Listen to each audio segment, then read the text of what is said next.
Today we're going to go over really quickly how to replace the head speaker on SimMan ALS. Tools you're going to need is a number 2 Phillips head screwdriver. You can use the one that the mannequin came with, that's totally fine. You're also going to need a utility knife with a brand new blade. I'll show you why in a second here. First thing you're going to do is unzip the mannequin skin. We'll tab out from the pelvis area, put the skin over, remove the neck skin. We're going to unzip the back of the head, and then very carefully I'm going to brace the back of the head while I'm pulling the skin forward. This zipper is very easy to break, so as you're pulling it forward, you're sort of holding that area together and bracing it. And just roll, roll, roll, push, push, push. These 2 cups here pull straight out of the eye socket, so lift straight up, straight up. There's 2 screws in each eye. Those need to come out. I loosened those up before to make things a little faster. The top one here may not want to come out, so you may need to pull a little traction on the eye socket as you're unscrewing it, but the bottom one will come out fairly easy. So pull those out, set them aside, pull them out, set them aside. So there's 4 screws, 1, 2, 3, 4 that you have to remove for the head skull, and then there's 1, 2, 3 for the head speaker. We're going to take the skull off. It's going to make things easier to detach the speaker connection. Now, this foam does move around over the years of use. It's not in its point of contact that it was when it was brand new. So you may need to search around for the screws, but they are here. This point of contact for the screw is actually moved. The screw is now over here inside the foam, so I can loosen that up. The one behind the skull here also might be hidden from the foam moving around.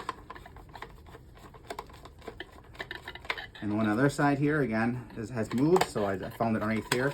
If you move your screwdriver around on the foam, you're going to feel a little indentation. It's right inside there. And then the one in the front here.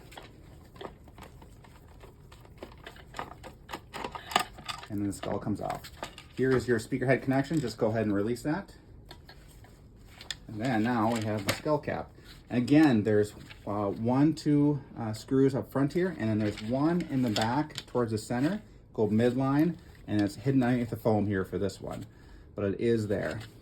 You will probably also need to score some of the foam, either to release it from the skull or the speaker. So just follow the crack around the cap here with a brand new utility knife. You won't hurt anything, don't worry.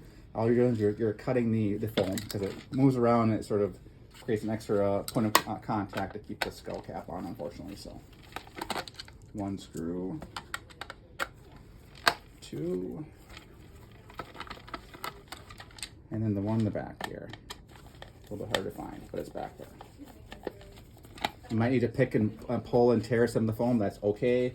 There's too much foam on here anyway, so and then I've already scored this one, by the way. So, and then there's our head speaker. So I have 4 screws here. I'm going to use my other screwdrivers because it's a little bit tighter to the connection, but again, the one that came with the mannequin is totally fine.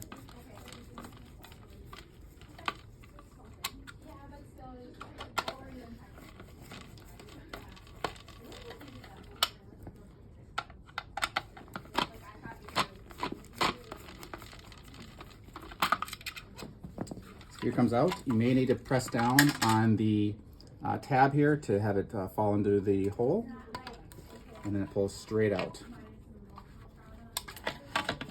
And then reverse the process with your new speaker. So setting it through the hole,